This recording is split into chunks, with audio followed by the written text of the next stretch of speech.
Tänane tunni teema, turtli lõhkumine. Siseneme siis põlvega, nagu tavaliselt. Teeme augu, superkonksu ei saanud.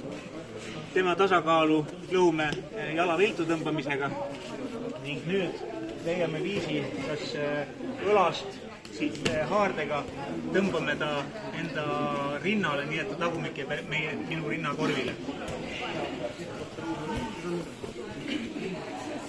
Siit vahetan kähku ära jala ja toon siia siis luku, millega saan teda manipuleerida.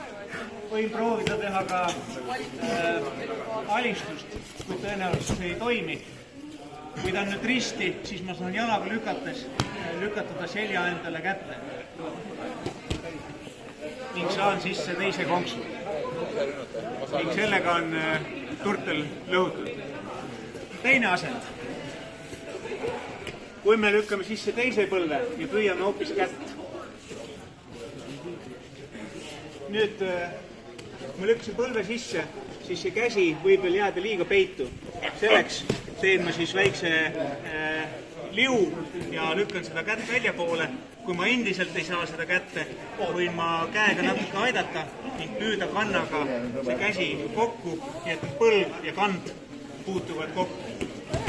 Siit katsun ma siis saada kas turvavöö või Nelsoni. Nii suurt meest ma jõuan ainult Nelsoniga tagurpidi tõmmata ning ma istun maha ja tõmban samamoodi tema selja endale rinna peale. Vahetan koheselt käed ära või jalad ära, nii et mul tekib rist. Kohendan aaret, ajan põlved laiali, surun jalad vastu maad. Ja nüüd, kas juba tekib täpp või ei teki, siis tõstan puusasid.